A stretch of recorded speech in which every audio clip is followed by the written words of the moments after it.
Welcome to the Rock Fight, where we speak our truth, slay sacred cows, and sometimes agree to disagree. This is an outdoor podcast that aims for the head. I'm Colin True, and today, the Monday crew and I are taking a look at outdoor activities, the outdoor industry, and can it all go mainstream? But before we get to that, be sure to come back to the Rock Fight this Wednesday to hear outdoor industry insider Eoin Comerford and I talk with Travis Campbell from Eagle Creek in a conversation that was recorded at GOA Connect a couple of weeks back. And that's it for this week. We're going to go on a reduced schedule for the holiday. Next Monday, you'll get the last of the GOA Connect conversations where Eoin Comerford and I have a chat with John Frederick at RAB. And then our normal Monday crew will be back on Monday, July 14th. Lastly, tomorrow, Tuesday, be sure to check out a new episode of Open Container with Doug Schnitzbahn, who takes no days off. Follow and listen to Open Container on your favorite podcast app. Stick around. We'll be right back.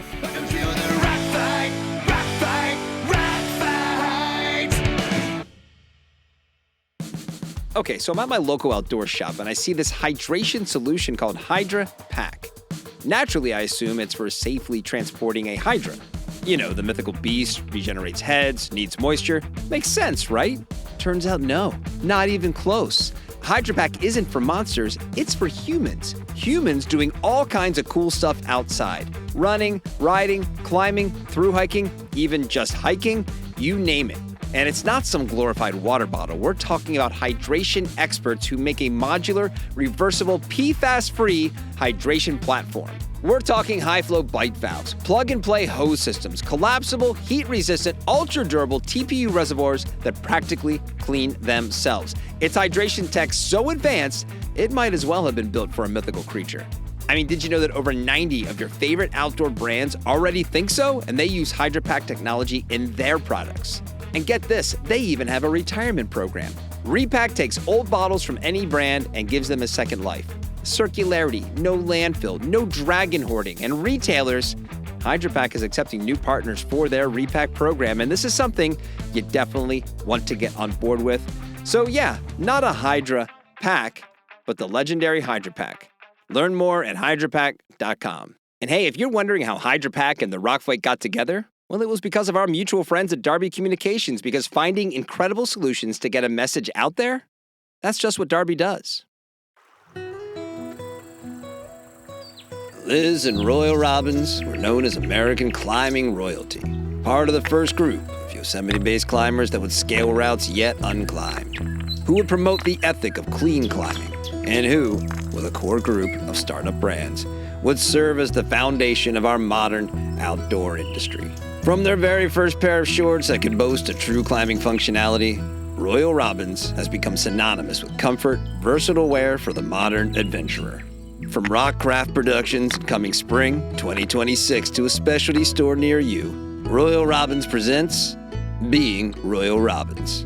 It's the story of how the Royal Robbins men's desert pucker became an icon and spawned the new Camino pucker. And it's the story of how an innovative brand launched mosquito protection technology to keep you protected without the use of chemicals, and why the Salif hoodie is possibly the most unique hoodie in our outside world.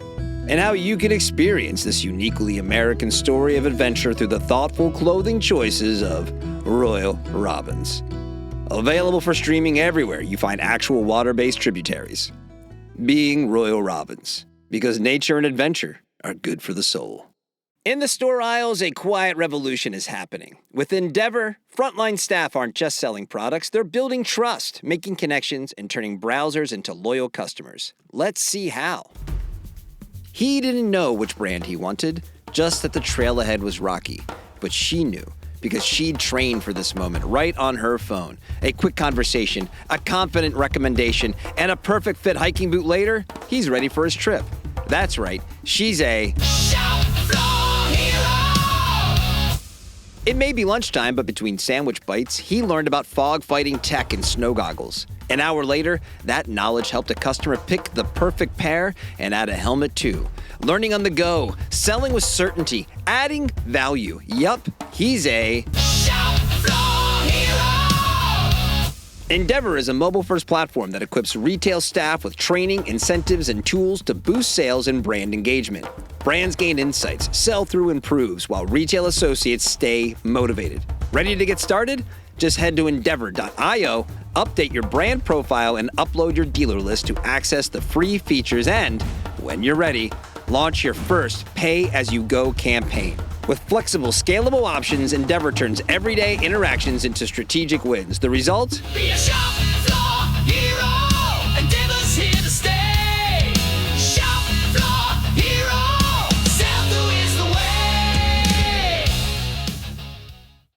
All right, it's a Monday of a holiday week. I'm here with the Monday boys. Producer Dave, outdoor industry insider, consigliere to the Rock Fight. Eoin Comerford. Who's working this week? Who's taking time off? Like, what's the plan for the holiday here, boys? Well, I'm working, probably Monday through Wednesday. Wednesday night, though, is the fireworks on the lake. And we've been told that our spot is like the premium spot on the lake to watch the fireworks. They basically are going to go off right in front of the house. So it's going to be pretty epic. Was that in the listing? Like, hey, if you're wondering why it's like 10% higher. Was it really? It was in the listing. And like there was a picture in the listing of this is the view of the fireworks from the lake. I'm not kidding. Was it worth that extra 7% or whatever? They're like, well, we get the fireworks. I don't know. We'll have to see, I tell you what, I'll give you the update post holiday. Yeah. Did it, did it live up to the billing? Or are you going to go back to the exactly. Yes. You're going to pursue a refund from the sellers. Like, hey, it really wasn't that good. Yeah, clawed back the fireworks clawback, I think. Plus all that plastic in the lake. Not cool, guys. What are we doing? It's paper. The big question is, how is the dog going to respond to this? Oh, sure. Yeah. Now so far he doesn't seem to be spooked. Like our prior dog was like a basket case when it came to fireworks. So hopefully he'll be, he'll be fine. He'll be fine. So that's the only way I would want to experience the fireworks this year is what you described. It's like at your own home. You're going to be there anyway. You can enjoy it. I'm not feeling very patriotic these days, so I'm not really, like putting a lot on my 4th of July calendar. But if I looked out my window and there were fireworks, I would happily sit there in a chair and have a beer and watch the fireworks for sure. Absolutely. There's nothing more American than beer and fireworks. All right, well, it's time for the Rock Fight Lightning Round. Rock fight. Lightning round. And the Rock Fight Lightning Round is presented by the ultimate comfort of Lems footwear. Head to lemsshoes.com to learn more. So let's quickly touch on a few headlines that have come out recently before we get to the main story. According to an article on SGB last week, a survey of early back-to-school shoppers are noticing higher prices, especially when it comes to clothing. Like we've been saying since the conversation began back in April, the second half of the year is when we'd start seeing the impact of tariffs. And back to school, of course, is an important part of the consumer calendar, with many regarding it as the second largest consumer spending event of the year after the holidays. So what are our back-to-school predictions as we sit here? Is this a slow slide into a new reality? Will consumer spending hit a brick wall as we head into the fall? What do you guys think? Typically, back to school is relatively resilient. I think most parents tend to put their kids first. And so they'll cut back on their own spending on apparel or whatever else before they'll cut back for their kids. The other thing is, the annoying thing about children is they tend to grow. And so year over year, you have to can confirm. Yes, right. Year over year, you have to kind of buy them new shit, right? And like when it comes to sports or whatever, if they're playing soccer, they're going to need some new cleats, right? Right, and so right. I think it's unlikely we're going to see a dip in overall back to school sales for that very reason. But it's probably going to be in the usual sort of plus 2%-ish, 2-3%, retail type numbers. But the problem, I think, is that the reality is that at retail, prices are going to be going up more like 10%. And so that's going to put pressure on some categories. Yeah. Dave, is this an opportunity? No, go ahead. Ask your question. Well, I was going to ask you if this is an opportunity for us to come out with the Rock Fight Trapper Keeper. Kind of Absolutely. exclusive lineup. Are you kidding? Yeah. I would use that in my daily life right now. Scratch and sniff, right? Stuff, all of that. What they can do today. It smells like rock. That smells like fight. Put them together. Yes. That's right. Granite and blood. I was gonna say I totally agree in the resilience part. It does seem to be a little more immune from these. A couple things though, with the price, with that difference, are we going to see a dip based on fewer items, right? As the terms of they would normally purchase during this time, just kind of more of just a slight cutback, but still spending, but just like I said, the number of things you buy. And then also I'm just curious as to where the secondhand resale amongst high school kids has impacted this. Is that tracked in a back to school kind of number, or is that separate, and is it big enough to even influence the overall trend? It's just something that has been building over the last few years, and has it taken hold on a big way? Just anecdotally, my wife and I have already talked about, separate of the tariff conversation, we have 2 kids entering high school this year, and we're like, we should go to secondhand shops for most of what they're going to be looking for, mostly because that's what they'll want to do anyway. Yeah. There was this same survey did point to some of the I guess it wasn't in the SGB article, but it was a separate article around this issue of inflation going into back to school, and a lot of parents are going to look to avoid the price hikes, and one of the top ways was actually secondhand. The other way was just buying stuff on sale, and there's always going to be stuff on sale. And the third way was really going down in price. So maybe you're not going to go for the super duper, Adidas sports cleats, or soccer cleats. You're going to move down to the nice ones, but not quite as crazy nice. Yeah. Do we think as we even look ahead towards the holidays, I mean, is it possible that consumers almost either adapt to the higher prices, or even is it not going to be so loud, right? Where, obviously we know it's going to impact small businesses, emerging brands, or founder-led brands that we've talked a lot about here on the Rock Fight.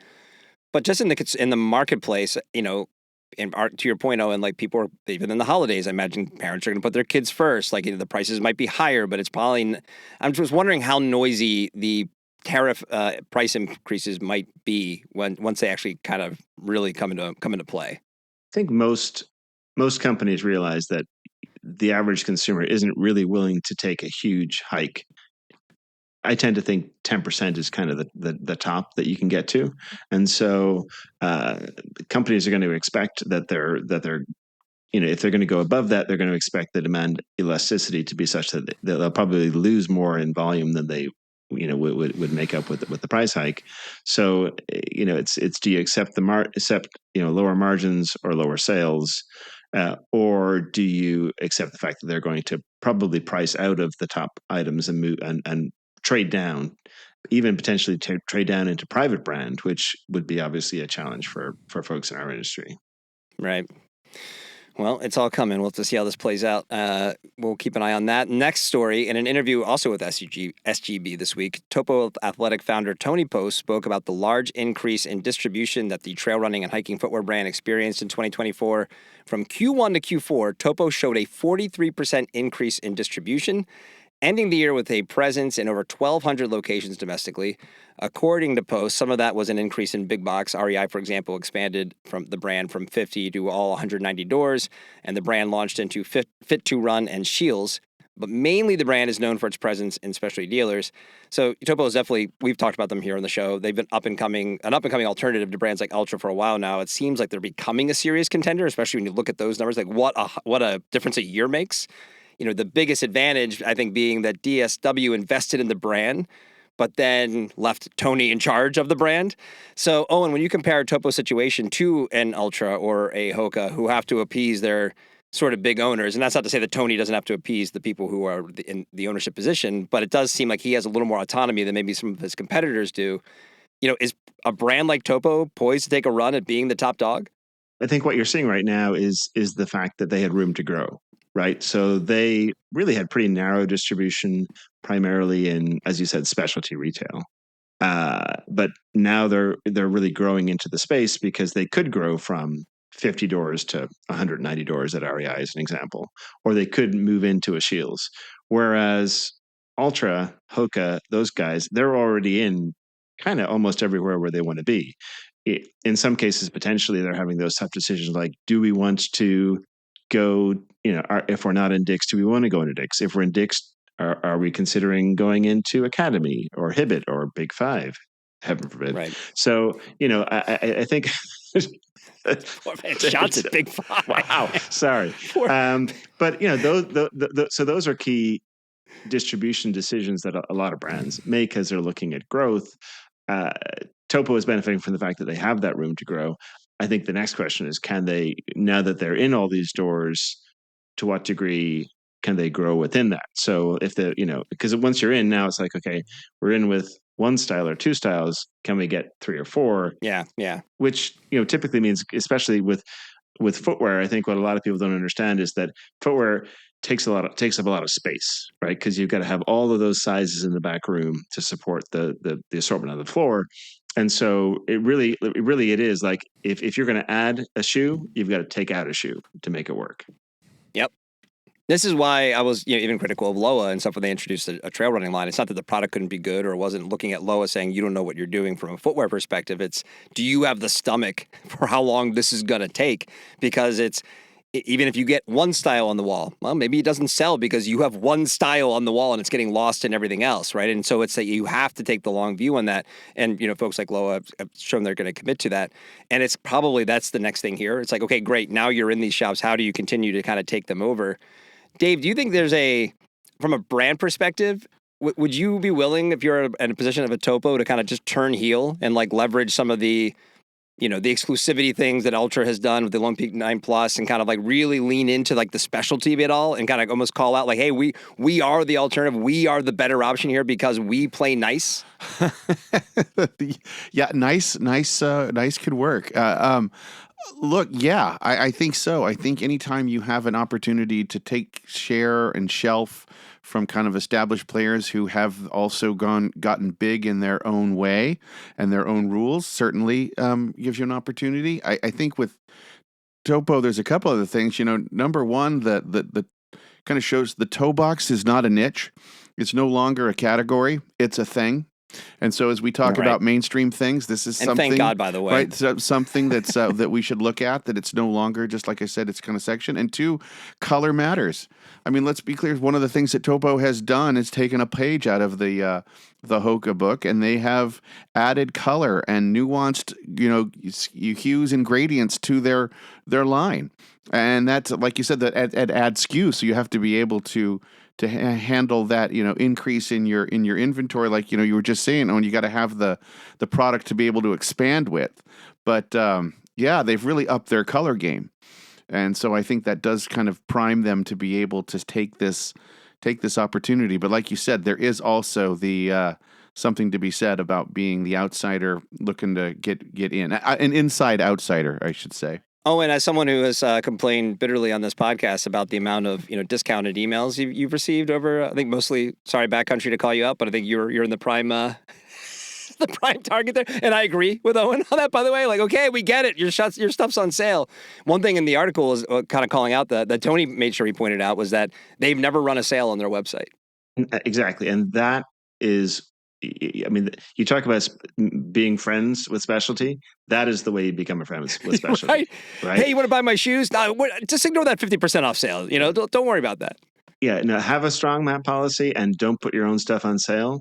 And that's the way it actually used to be in the industry when I joined. Right? That was normal. That was normal. That was like, yeah, right. It was like, yeah, that's the way we do things around here.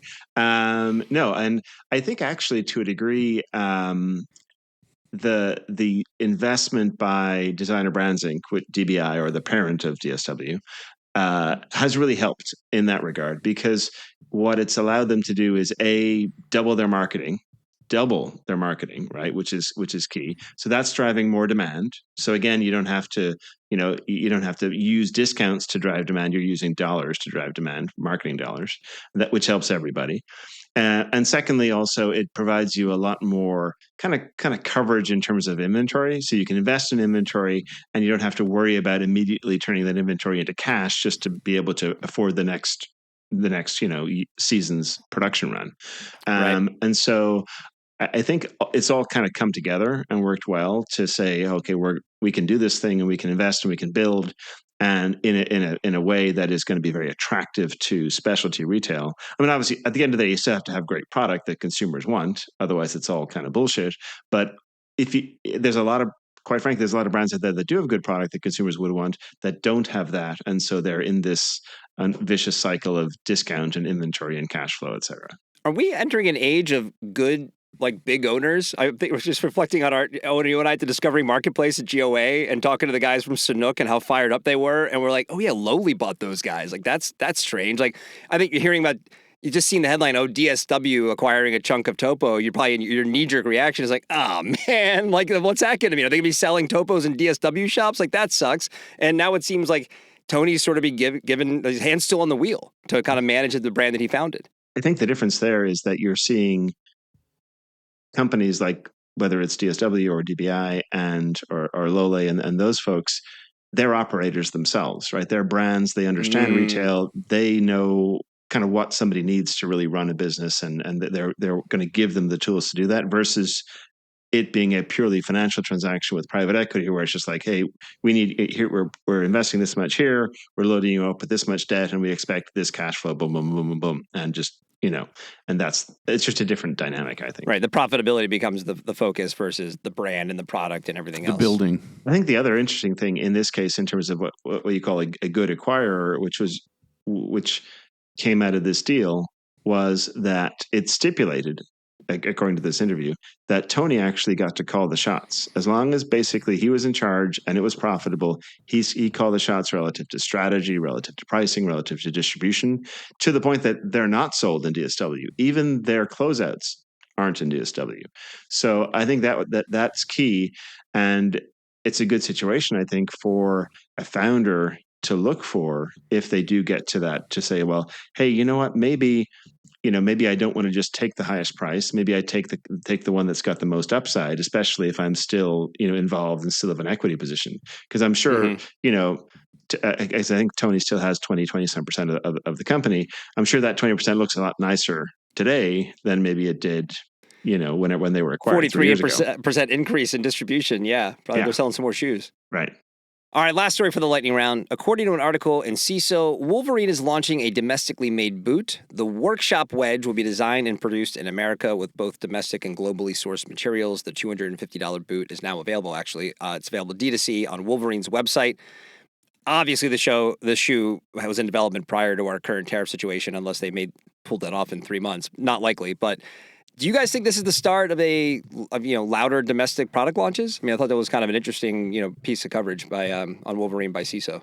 It's cool, and I would love to see more domestically produced footwear, apparel, etc. I just think at that price point, it's a bit tough, right? So $250 may not sound like a lot, but basically the same boot, from what I can tell, which is their Loader 6-inch wedge, is $130. So you're looking at almost double just to have it made in the U.S., which talks obviously a lot to the relative expense of U.S.-based manufacturing, which we've talked about on this pod.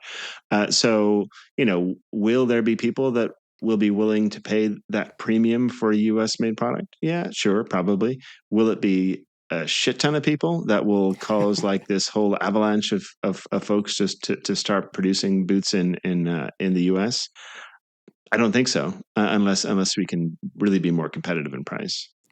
Yeah, and you can see that. I think that's reflected in the design, right? It's a pretty, good-looking basic boot. Can be worn fashion-wise. Probably is relatively functional. A lot you can apply it a lot of different ways. If you have some inventory left over, you're probably going to sell it eventually. That kind of thing.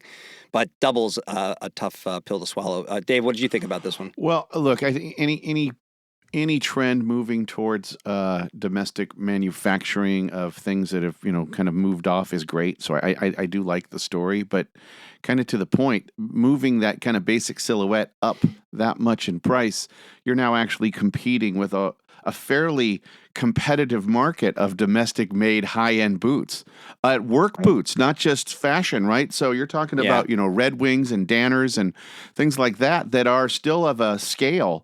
But they're good boots, and so you're going to make sure you're just playing in a very crowded field. And that's not even the litany of boutique, crafted things. Like I'm a big fan of Truman boots out of Eugene, of course. Small, just and then of course the New England has a bunch, and even Keene, expanding their manufacturing out of Portland into Kentucky to kind of give a bigger footprint of that. It's not it's a specialty item, but it's not going to be any easier selling that against all those competitors.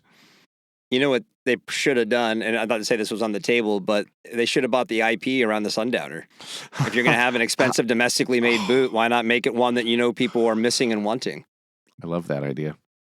There you go. Right? I mean, otherwise, to your point, it's like, I get it. Like I just said, like, look, this is a pretty basic boot. It's really good looking. Some people will spend that much money on it. But to your point, Dave, it's kind of like, it's like a lot of other things that are out there. Right. Get something that, you used to be able to get this boot. You can't get it anymore. Yeah, love that boot. Well, now It's you an can. unfortunate name, but it's a great boot. I do think though that Dave brings up a great point, which is, as a consumer, would you? I mean, it's a Wolverine boot, which is a fine brand, but it's not. You wouldn't think of it as like premium brand. If I forgot Wolverine made their own stuff, if I'm being honest. Like, I was thinking of them as a parent company at this point. Sorry to interrupt you. Right. No, they do. I mean, it's a good work boot, sort of mid-tier work boot brand. But it's like, okay, if I'm buying this as more of a fashion play, and a Red Wing is roughly the same price, I'm probably going to go with the Red Wing. I mean, it's a cooler brand, Right. cooler story, right? And also. People, when they see it, they know that it's made in the U.S. Whereas this one, unless there's a little flag on there, which is cool, right? Little flag, Right. But otherwise, everyone's like, oh, okay, you got a pair of Wolverine boots. Okay, that's cool. So, right, in your heart that it's made in the U.S., but maybe not everyone else will. Their advertising will make sure you know. Don't worry. Okay. But it's only D2C too to that point. I mean, another missed opportunity to our point about even experiential marketing or getting creative about bringing things to market. Like, couldn't you have found 3 doors to launch this in and made it a really cool exclusive thing, right? Maybe they are. Do we know? We don't know their plans necessarily. I mean, according to the article, it said it's available on their website. So maybe they're going to do something else with it. So great. Good. All right, today's lightning round of the Rock Fight is brought to you by Lem's Shoes.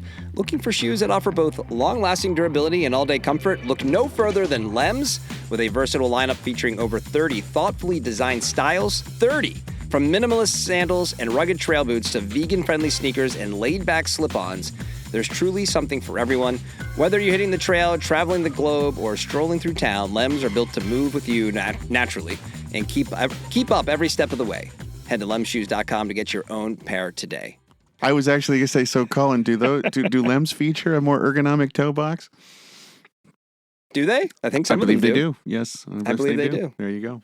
The mainstream. Imagine that. The shape of our feet are becoming mainstream. It's crazy. Someone needs to tell Solomon. I just look at a pair of those and my feet hurt. It's true. Kyle Frost was posting about his new Solomons, and I'm like, they're so cool looking. Yeah. They look badass, but you put them on and I have a thin foot, and I'm like, I feel like I'm getting squished here. So today's main topic is presented by Oboz, the pride of Bozeman, Montana, and also the Cupid to the outdoor world. And this past week in Tahoe, California, the second edition of TrailCon was held.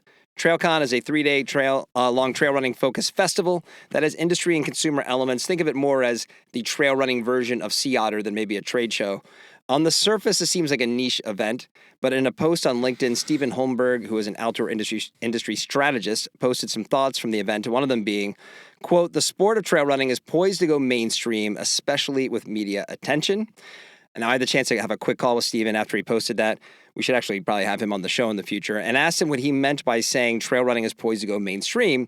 And he believes the sport is gaining enough momentum that we'll start to see it show up in places, kind of like the Ironman, Kona did back in the day when it was on NBC, or maybe the coverage we see for Olympic sports. Basically, mainstream media dipping their toes into the trail running waters, so to speak.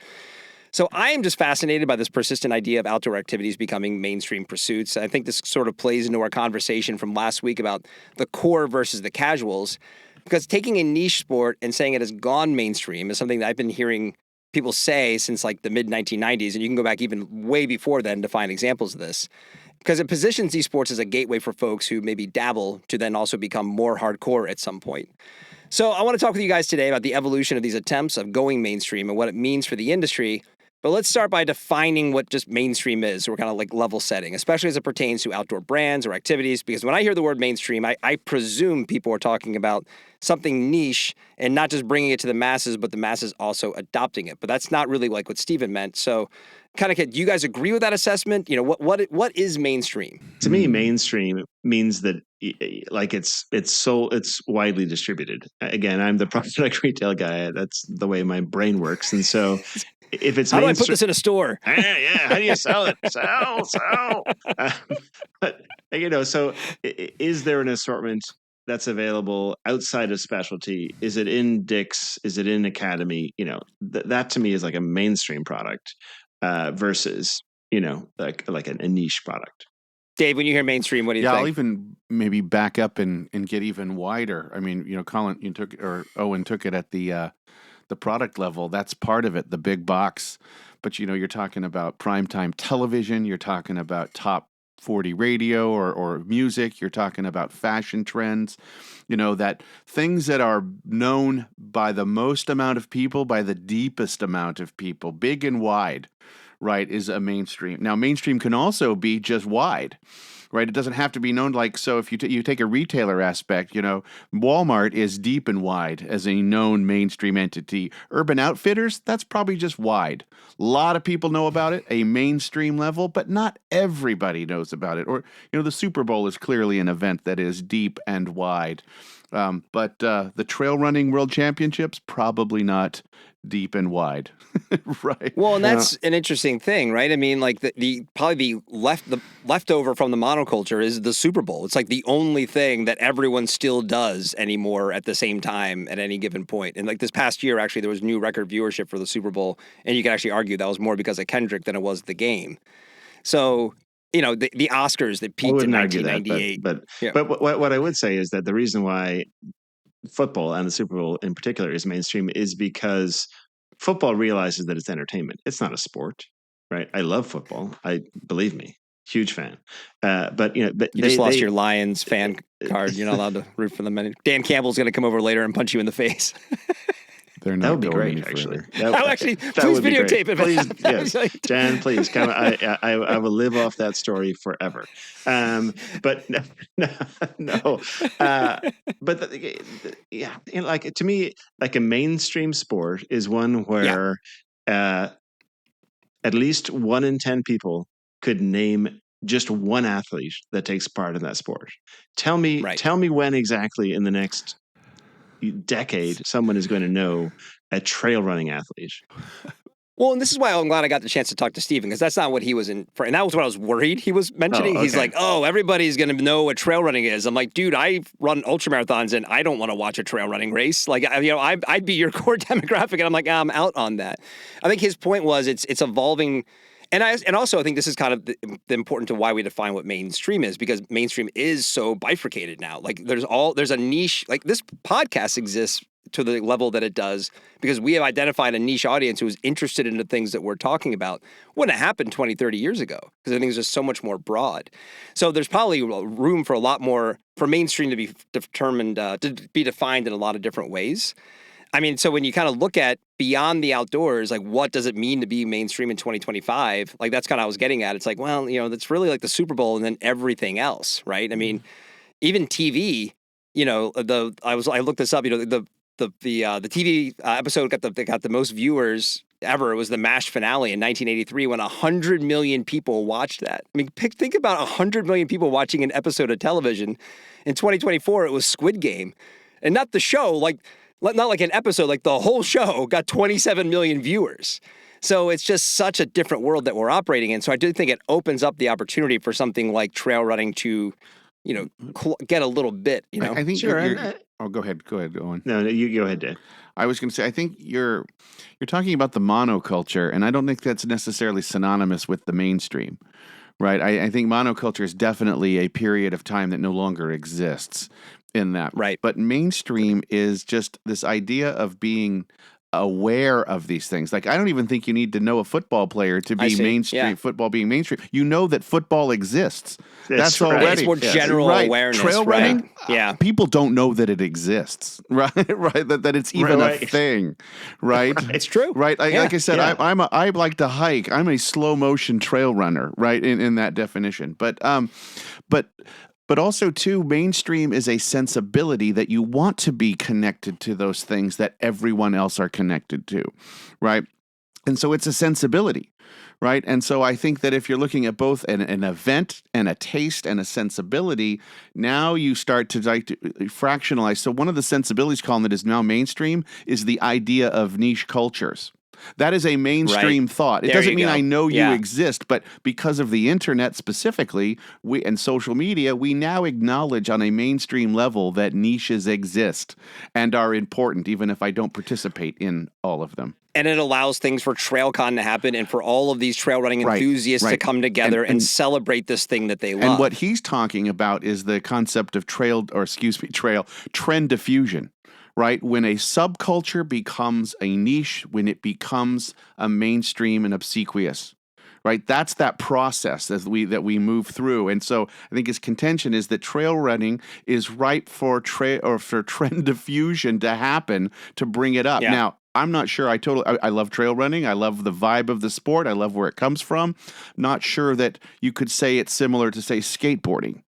Right, skateboarding went from a niche and subculture in the 70s to a niche into mainstream into the 90s, and there are other examples. I mean, oh my gosh, hip hop went through it, surf went through it, esports just went through it in that same kind of idea. So I'm not sure it's in that same where it's going to necessarily influence trend and vibe and culture as it moves up, but I think a spiking of visibility because it has shared kind of more like it's actually could be part of the health and wellness kind of thing, but it just has some shared value sensibilities that we're now appreciating in mainstream culture. So it might be able to be lifted up and given a little bit more prominence, but I would still hesitate to call it any form of mainstream.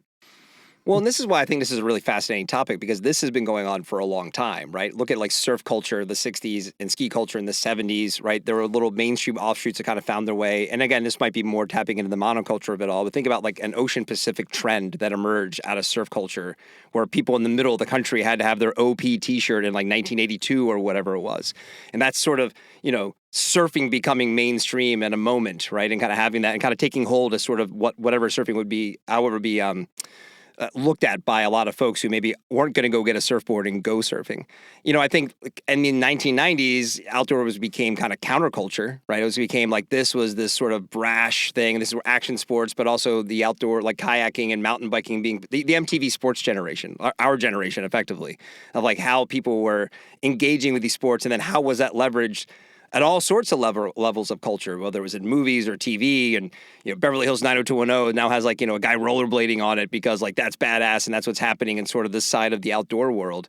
And I think it's just the way to kind of bring these activities in and trying to make them relevant to the broader society, I think is absolutely fascinating. And it has to be sort of be taken into consideration when you think about what brands are going to do or the products they're going to make or how they're going to try to engage with consumers. Yeah, except that rollerblading was never badass. It was the pickleball of the 90s.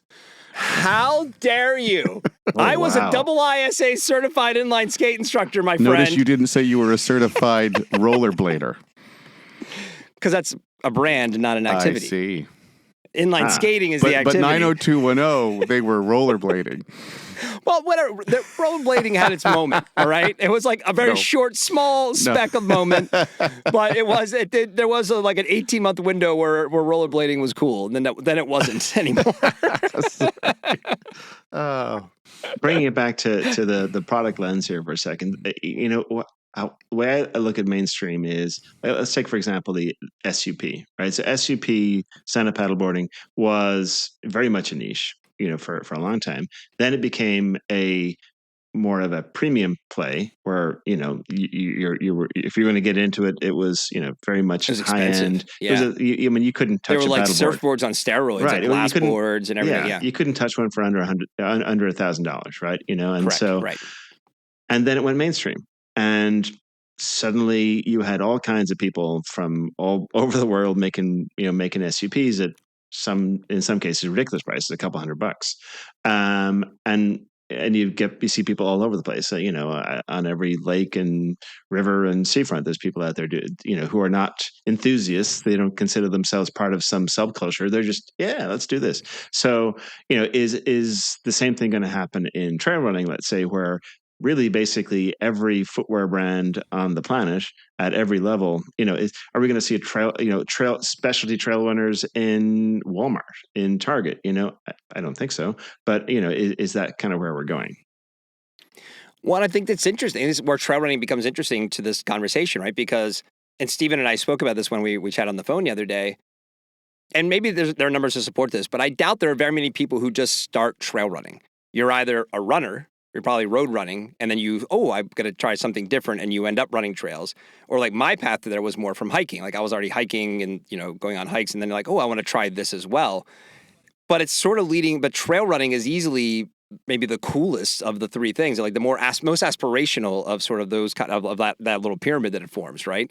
And so I could see kind of like that. Remember when like NBC had the Ironman competition on? I could see like, well, maybe like somebody, and not NBC, but like somebody could tap into, hey, Western States is happening. It's this iconic thing. It's this crazy event where people run 100 miles. And, does it show up in sort of mainstream outlets to achieve, kind of like, Dave, what you're describing, the more just kind of cultural awareness of this thing without it really even resulting in that many more people trail running? Yeah, I think probably its most direct line to cult mainstreamization is maybe the fashion influence of the aesthetic. Right, that it's just as we go from running is always kind of, I always consider in talking to sports brands, running is the skeleton, if you will, of the athletic world. It's a basis that everything is built off of. Yeah, everyone runs, and right? It's always or wears running shoes at least. And it's always been like running brands could more easily move into other athletic categories, where other brands that started in other athletic categories tended to have a tough time to move into run, right? Because of its specialty nature. So it's like if LA Gear in the 90s started making running shoes, we were like, what are you doing? And Skechers, actually, you bring that up, the kind of the heir apparent of LA Gear, they've actually done a reverse current job of moving into run credibly. I think there was definitely a lot of skepticism that they sponsored Meb and a bunch of like big runners. They spent a lot of money to do it, but I do believe that they did crack that. And so, go ahead. If I could translate for a second, are you saying that basically we'll know that it's sort of gone mainstream when people are wearing Lone Peaks to the bar to try to, pick up members of the opposite sex? Yeah. Without a doubt. And when it becomes alongside, in terms of, you look at kind of youth culture and streetwear, they start to, again, sneakers are such a part of streetwear. So there's already trail styles that have found their way to customization and to, kind of small drop kind of world. But when you see more and more of that, bigger lugs, light hikery kind of thing, and I would imagine you will see other outdoorsy influences going on alongside of that. That's what I would think its possibility as a mainstream is really more of a fashion trend as a place for the running trend to go. Right. Gotcha. Yeah, I could see that. So from an aesthetic perspective, basically saying, not just I'm a fake runner, I'm a fake trail runner. Yeah, is even cooler. And look at their big cushy shoes. It's just like the running shoe. It's kind of obvious why that became a trend that hasn't really let up. Right, it really became part of just casual culture, kind of like denim or fleece. Like it's lost its original meaning of being it still has it, but for most people, a running shoe is a comfortable shoe. Full stop. Yeah, it kind of bums me out that we didn't bring up running shoes on our conversation last week when we were talking about the kind of the core versus casual nature. Right. There's no better example than what's the ridiculous number of like 83% of running shoes sold never are running. It's people wearing them around. But that number is for every sports shoe. I mean, except for climbing shoe. You know what I mean? Like, look at the basketball shoe. Same kind of except climbing shoes. That's a good point. Yeah. I'm just wearing these around. Soccer, my feet are killing me. That's right. They've turned into claws. It's cleats. That's fine. Well, but you know what though? There was a time actually, I'll date back to the 90s, where kids were wearing cleated shoes on the street. And in fact, I know Adidas did. They did some filing down of some of their classic styles to make them a little more street friendly. But fashion. This is the shit that people need to realize when they think this industry is about the core. It's like, no, like brands, we could get people just to buy cleats and wear them casually. Let's file them down. That's right. Yeah, right. You'll dig them. Right, they need to make the Lone Peak 9-, which is the mainstream version. Right. Dave, you need to get on that image, actually, for the newsletter. I think the 9-. Introducing the Lone Peak 9-. And it's a pair of 5 fingers. And that's what. Right. It's just a pair of slippers.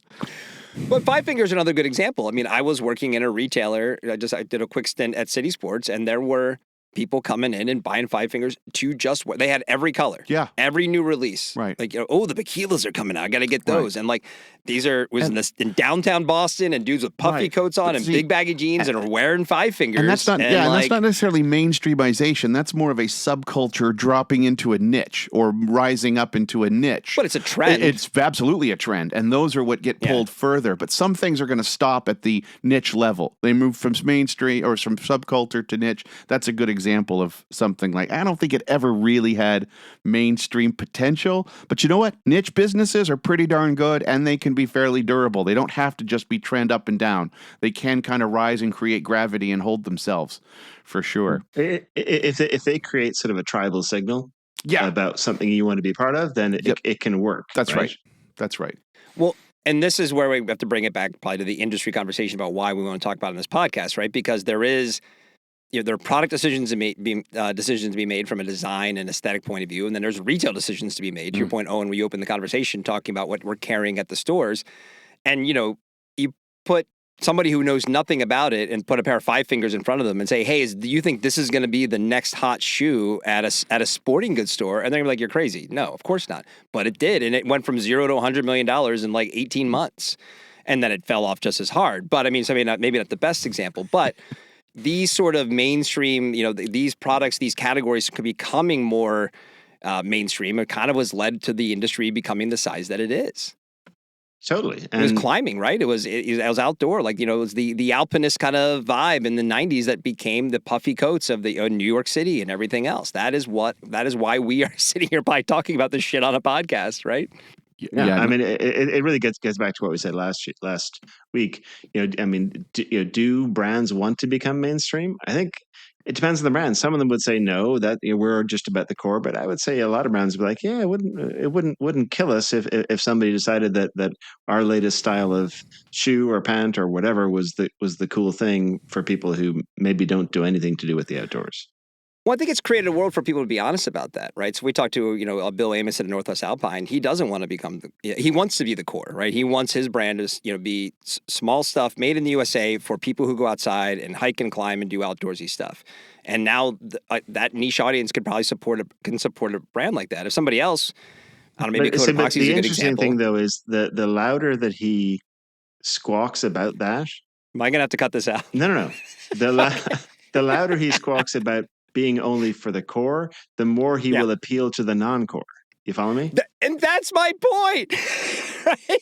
It's like, it's all marketing at the end of the day. Even if Bill is sincere, and he is sincere, right? Right. I mean, it's like the North Arc'teryx Face thing. isn't hardcore anymore. It's like, bullshit. You can wear their stuff anywhere and it'll work just as well. And they don't say a word about it. They just put it out there and then go and collaborate with, Kim Kardashian. But hold on. They do say a word about it, and they also pay really outdoorsy people to do their thing outdoors. That's about as core as you can get, frankly. Right? I mean, that's a good point. Alex Honnold's still the North Face scale athlete. And their reach, which goes beyond things that make us comfortable inside the core, a la Kardashian.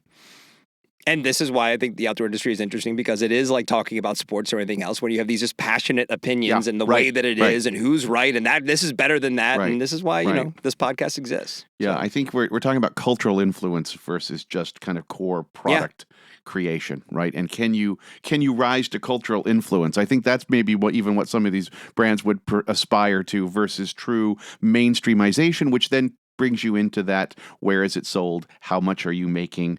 That kind of conversations where subculture into influence, that's where you want to be.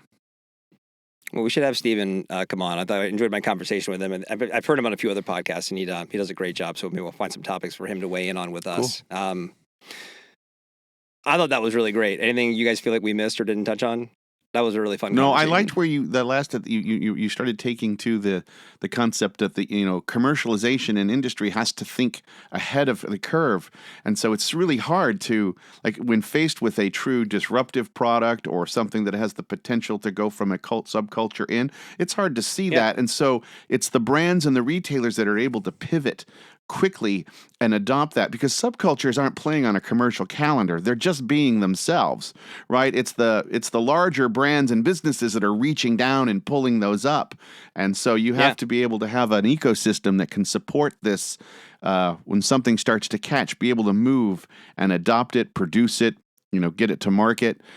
Just a much different thing. So there's a lot of points along the way that could fail in the adoption of a subcultural trend or product and creating it into a mainstream item. Well, and it is kind of, to make it a sports analogy, right? Like the seasons are long, right? So we have all this time, the Monday morning quarterback on what worked and what didn't work. But at some point, a brand had to take a shot at something, and then someone like Owen sitting at the head of Moose Jaw had to say, "Okay, we'll take a shot at that." Right. And there's going to be wins and losses along the way. And to that, I'll just even take the other side. You said it's seasons long, not only on the back end. Trends and these niches move slower than we think they do. We talk about fads being really fast, and you except Five Fingers, right? Well, that one, yeah, because when I say even fast, like, can other brands get on board and emulate it and participate in it? I don't know if anybody really wanted to get on board with that one. It was just like, no, that's all yours. You got that. You got your toes. Topo did. They did. That's exactly where they started. And look where they've come. Look Vivo Barefoot was at right. I mean, Lebs, right? I mean, just my point is that when we get into these, we get hyper fixated on fad and being, staying up to kind of up to fashion that way. You do tend to have a little bit more time to see what the market's doing, where things are going to go, and then make your move. I mean, it's the classic Apple kind of view of technology, right? They just kind of wait to see what shakes out, what's going to hold, and then go and improve on it. So, all right, today's episode of The Rock Fight was presented by Oboes, who wants to share their love of hiking, and we want to help them by uncovering all the different reasons we love to take the long walk, including the following. Snacks taste better at elevation, which is a shame for Owen because he has no elevation around him, so he doesn't know how good snacks could actually take. I've been up to elevation before, just not locally. Do they taste better? Snacks always taste good. I think we could revise that snacks taste better at elevation and at the waterline. Oh, there we go. While you're watching the fireworks, or just hiking on through.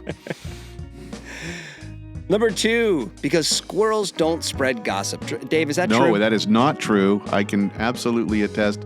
We have so many different squirrels running around our place, and all they do is talk shit about the cats. I can tell you, it's constant. You were way too prepared for this. Number 3, you can finally wear that bandana you bought in 2014. I think this one's more for me. I love a bandana. I'll always get, it's like, you're shopping for something, and you're like, 3-pack of bandanas. Like, I'll grab that. And then, when am I going to use this? I'm probably never going to use this. But except maybe you go for that hike, you could use it. Number 4, hiking means the Catabatic LT. The Catabatic has quickly become an Oboe's favorite, and the LT takes the Catabatic collection to a whole new level with a lighter package and additional environmentally friendly materials. From fast packing to day hiking, the Catabatic LT is your new shoe of choice, and this hiking appreciation moment is brought to you by Oboes of Bozeman, Montana, certified B Corp, 6 million tree planter, and inhabitant of the greater Yellowstone ecosystem. Oboes is the maker of premium quality footwear for the trail and the Cupid to the outdoor world. Oboes, love hiking. It's time for a party shot. All right, we're going to head over to Pickleball Corner for the parting shot. All right, we've had some fun at Pickleball's expense pretty much ever since the show has started. But in an article on SGB, Atlanta-based Pickleball Flash LLC is promoting a national survey they ran recently that says 70% of U.S. adults ages 18 to 65, 70%, identified themselves as either eager to learn or currently learning to play pickleball. 12% said they are avid players, and only 18% surveyed said they had no interest in learning the sport. 70%! Okay, so is this proof that big pickleball is now trying to somehow rule our lives? And I say yes. There is no way that is not a doctored number, the questions that were asked in that survey were worded in a way that made it nearly impossible for them to not arrive at a big number. And given that pickleball is the Crocs of sports, I'm worried that we end up in the same place that we have with Crocs, where pickleball just wears us down over time. And 20 years from now, everyone's playing pickleball, but no one really likes it, but it just feels comfortable, so we do it. So, we may have public lands to defend. a corrupt government to worry about, but I think this is a sign that we need to take the pickleball threat seriously. Pickleball propaganda is real, and we can't let them win. That's my parting shot. I think 18-year-olds are excited about pickleball. I don't see that. I think. I mean, I'm being silly, but it seems a little weird, doesn't it? I think this is just proof that our polling industry is corrupt as well, and there's just no way 70% of 18 in the world. 6. No way in the world. Was it the CEO of Pickleball Flash's household? Like, I've got a few people in here. Like, what do you guys think? I have an your average 18-year-old. Your average college kid probably thinks pickleball is a drinking game. I mean, what? Yeah, That might actually improve pickleball. You might be onto something there, Owen. There actually, you go. now that Yes. Okay. Right. But then kids don't drink anymore, so it's going to be just for us. True. Maybe. Wow. All right. That's the show. We want your emails. Send them to myrockfight@gmail.com. You'll hear me in the coming weeks, but you will not hear Owen and Dave, at least together on the show, until Monday the 14th. So pine away for this crew. Mm-hmm. The Rock Fight is a production of Rockfight LLC. Today's episode was produced by producer David Karstad.